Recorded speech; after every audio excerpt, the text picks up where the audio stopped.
ce que la musique malienne a comme unique est sa partie blues. Je pense que comme elle est à la base, c'est une musique basée sur la sonorité blues, ce qui fait qu'elle est automatiquement universelle. T'as pas besoin d'en faire trop. C'est comme quand je travaille avec mon frère M, il me dit non, je veux pas que tu chantes en français. Bienvenue dans votre émission Jazz Actu et exceptionnellement, nous vous retrouvons aujourd'hui au cœur du Théâtre Antique, ici dans l'espace Mécène. Et dans quelques instants, nous recevrons sur notre plateau Fatoumata Diawara, une rencontre exclusive à ne pas manquer. Mais juste avant, place à vos images du jour.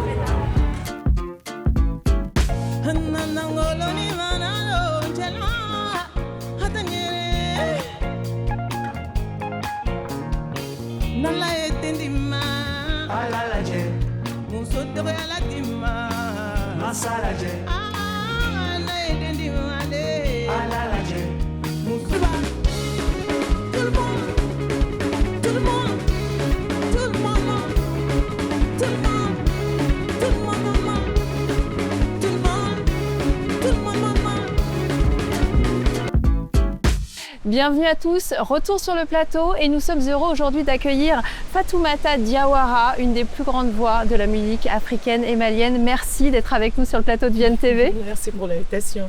Alors pour commencer, j'ai envie de vous parler de votre album Massa, qui est certainement l'un des plus personnels. Vous y parlez de votre histoire, vous y parlez de votre famille, de vos blessures. Pourquoi c'était important pour vous de raconter tout ça aujourd'hui au travers de la musique ? En fait, moi, depuis le début de ma carrière, j'ai toujours partagé avec mon public mes pensées, mes opinions sur le développement de la femme en Afrique, l'excision, aborder des thèmes qui me tiennent à cœur et des sujets qui me tiennent vraiment à cœur et de m'exposer. Je me suis toujours comme si je voyais mon public comme mes confidents, comme si c'était une partie de moi. Parce que je me dis, à partir du moment qu'ils payent leur billet pour venir te voir, certes, ils t'aiment, ils ne te jugent pas. Et du coup, je me sens tellement bien avec eux que mes albums, le live, je vais souvent parler de mon intimité, quoi. Comme si nous écoutaient. On est entre nous. On est entre nous. Et d'ailleurs, en préparant cette interview, j'ai lu aussi que pour vous, vous dites souvent que chanter, c'est une nécessité. Est-ce que la musique a toujours été votre façon à vous aussi de transformer toutes ces épreuves de la vie et tous ces messages que vous avez envie de transmettre? Bien sûr, et je pense que je ne suis pas la seule parce que j'ai eu la chance de discuter avec pas mal d'artistes en intimité. Certes, les autres s'exposent pas autant comme moi. Mais je pense qu'on a tous des traumatismes cachés en nous et qu'on essaye de transmettre à travers notre art. Même des peintres, dans d'autres formes d'art, hein. C'est pas que dans la musique. Hein. Mais moi, je vais à 100%, je dis carrément oui, que je suis là pour une thérapie. Et parfois aussi, voilà, c'est important aussi d'être honnête avec ton public et voilà, comme ça dès le départ ils savent que on n'est pas là pour rigoler. Voilà, c'est pas pour le succès seulement, c'est aussi j'ai quelque chose à partager avec vous et que c'est pas des choses simples, quoi. Ce ne sont pas des choses simples. Et au travers votre voix aussi, cette voix, quand on vous écoute, il y a immédiatement alors une présence, un magnétisme et surtout une émotion très particulière. Merci. Comment expliqueriez-vous avec vos mots ce que la musique malienne finalement a de si unique ? Moi je pense que ce que la musique malienne a comme unique est sa partie blues. Je pense que comme elle est à la base, c'est une musique basée sur la sonorité blues, ce qui fait qu'elle est automatiquement universelle. T'as pas besoin d'en faire trop. C'est comme quand je travaille avec mon frère M, il me dit non, je veux pas que tu chantes en français parce que la kora me parle. Ça a des notes que je retrouve dans ma guitare. C'est qu'ils se sentent connectés automatiquement. Il me dit non, reste comme tu es et je m'adapte à toi parce que le blues, je l'entends en tant qu'être humain, oui. Et je pense que c'est autant pour de nombreuses personnes dans ce monde, oui. Et alors, au cours de votre carrière, vous avez multiplié les belles rencontres musicales. Vous venez justement d'évoquer M. Parmi vos nombreuses collaborations, il y a eu l'aventure La Momalie, justement, avec Mathieu Chédid. Qu'est-ce que cette rencontre artistique vous a apporté? Énormément d'apprentissage, d'humanisme, de générosité, de partage et surtout de l'amour, beaucoup d'amour. C'est que M est un artiste exceptionnel et il est tellement humble et il a tellement de talent et cette ouverture d'esprit.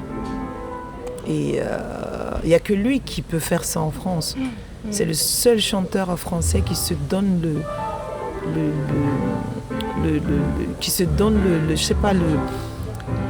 le courage, qui se donne la peine d'aller vers d'autres horizons et d'essayer de se battre pour comprendre comment ça se passe chez l'autre musicalement et de faire des fusions comme des projets comme La Momalie. Un artiste extraordinaire et deux artistes extraordinaires. Merci. Alors ce soir, vous allez retrouver le public de Jazz à Vienne, ici, juste à côté, au Théâtre Antique. Votre voix, votre musique va une fois de plus résonner. Si le public devait repartir ce soir avec un seul message, une seule émotion, qu'est-ce que vous avez envie de leur transmettre? Que je leur aime, à quel point je les aimais et que je veux qu'ils partent d'ici complètement épanouis, guéris de leur stress, de leurs problèmes. Pour ceux qui sont malades, qu'ils soient totalement guéris. Ceux qui ont des soucis, qui se sentent complètement rassurés, qu'ils soient en paix avec eux-mêmes et que l'amour règne, que la paix, l'amour, la générosité, le partage, le métissage soient encore mis en valeur. Voilà. Et vous allez partager la scène aussi ce soir. Ça promet une magnifique soirée. En tout cas, on vous remercie infiniment d'avoir été sur le plateau de Vienne TV avec nous pour partager ce moment. Et je crois que vous devez rejoindre les balances, il me semble.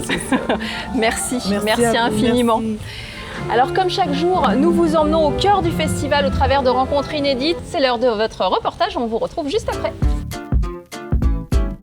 Alors la Galerie Minus, c'est une galerie associative qui est présente sur Vienne depuis un petit peu moins de 4 ans maintenant. Et l'idée en fait c'est de promouvoir, développer les artistes locaux et de leur permettre d'avoir un lieu d'exposition pour faire connaître leur travail. On a mis en place l'exposition Jazz à Minus, c'est la 4e édition cette année. Donc on est très heureux d'être partenaire du festival pour cette expo. Et cette année on a sélectionné 8 artistes, du coup de Vienne et des alentours qui ont chacun œuvré pour faire des œuvres en lien avec la musique, avec le jazz, voilà. Au sein de l'association, en fait, on se réunit pour voir le travail de chacun des artistes qui candidatent sur cette exposition et on voit ce qui sera le plus en adéquation en fait, avec la ligne artistique de la galerie et aussi pour proposer des choses nouvelles aussi aux visiteurs de la galerie. Ce sont vraiment des artistes locaux, donc il y a plusieurs artistes viennois comme Bruno Raymond Damasio, Frankel également ou Arte Delph qui sont présents sur la galerie et après des artistes qui sont de la région lyonnaise ou des très proches alentours. Et ce qui nous plaît en fait c'est de participer aussi au festival, d'être dans cette dynamique, toute la ville se met au rythme du jazz pour ce festival, donc nous aussi.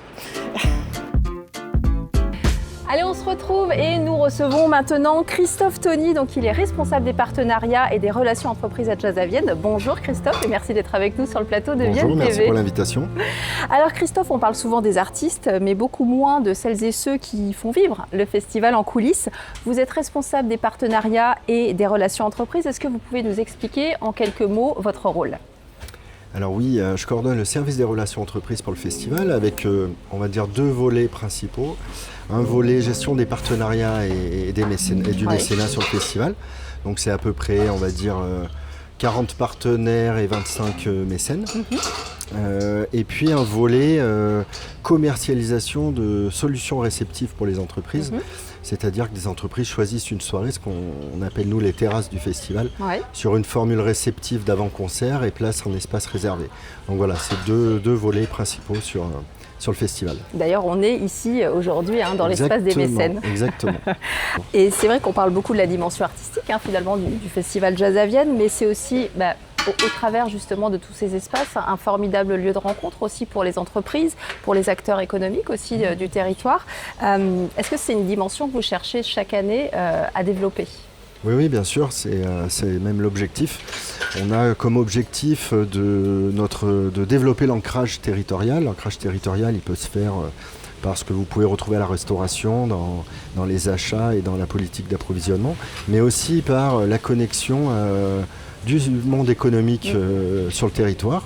Donc on est un lieu de réseau.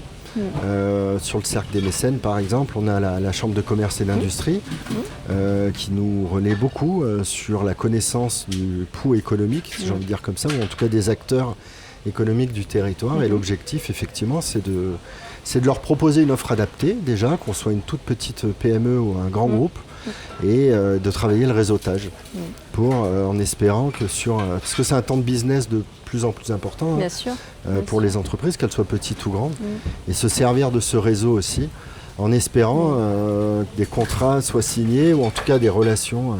En tout cas, dans un cadre extraordinaire. Dans un cadre qu'on essaie de rendre au mieux.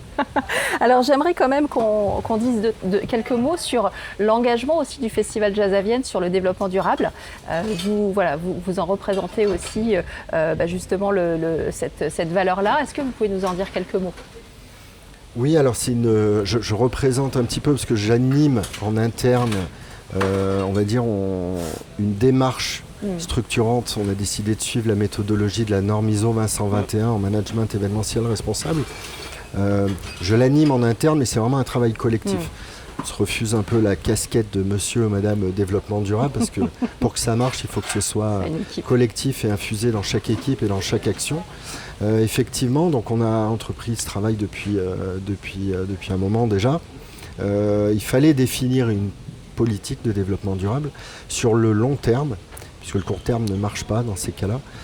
Et donc on a décidé effectivement de s'appuyer sur cette norme pour, comme je le disais, avoir ce cadre structurant. On a fait un long travail de formation en interne aussi. On a fait de longues journées de formation pour déterminer notre politique, nos objectifs, nos enjeux, et surtout de suivre cela et de faire progresser. C'est guidé par l'amélioration continue. Ça passe par plusieurs domaines, la restauration. Voilà. On a défini 3 axes, nous, Jazz à Vienne ouvert sur les publics. Le premier axe où on a la transmission artistique qui est très important pour nous. Aussi l'action culturelle qui guide aussi nos actions même à l'année. On a un autre enjeu, c'est l'ancrage territorial. Je parlais pour les entreprises du territoire. Et puis après, l'autre, c'est réduire notre impact environnemental. Et là, on a des enjeux comme la gestion des déchets, comme la mobilité aussi. Donc voilà, et ça nous permet de cadrer notre travail et comme je disais, chaque année, de se fixer des objectifs, de suivre les résultats, on détermine un plan d'action, et puis surtout de mesurer tout ça pour pouvoir corriger ou amplifier les actions. Et vous arrivez à voir la progression d'une année à l'autre, par exemple sur les 2-3 dernières années ? Oui, bien sûr, on tient depuis même beaucoup plus longtemps que ça. Oui, ce qui nous permet de corriger aussi et de voir. Alors, il y a des indicateurs qui sont plus parlants que les autres. La politique qu'on avait mis en place sur la gestion des déchets, donc une grosse politique de réduction dans un premier temps et de mieux valoriser les déchets qui nous restent. C'est vrai qu'une stat qui est parlante, mais entre 2019 et 2025, c'est plus de 60% de nos déchets qui ont été réduits. C'est une question les déchets qui se gèrent au niveau des achats même. Donc voilà, il fallait intégrer ça dans les réflexions et dans les achats de tout le monde. Donc voilà, c'est de la stat parlante, mais même en termes de mobilité, on a de plus en plus de festivaliers qui utilisent nos parkings relais, qui prennent le train aussi, ce qui permet de réduire la place du véhicule individuel dans le centre-ville, de mieux circuler, l'air est certainement un peu meilleur. Et puis effectivement, ce volet achat responsable, on a fait une grosse politique d'approvisionnement local. On s'est mis la région Auvergne-Rhône-Alpes en périmètre et essayer d'acheter en local pour mieux valoriser aussi le savoir-faire et tout ce joli grenier qu'on a. Merci en tout cas Christophe d'avoir pu nous partager aussi ces coulisses et ce qui fait aussi la singularité de ce festival qui est en plus responsable et qui permet effectivement aux entreprises, aux partenaires de pouvoir se retrouver à la fois dans un lieu exceptionnel et puis dans l'ambiance du festival Jazz à Vienne. Oui, exactement. Merci en tout cas d'avoir été avec Merci nous. pour l'invitation. Merci beaucoup. Il est déjà l'heure de se quitter. On se retrouve demain sur notre plateau habituel de Cybelle, même heure et même équipe.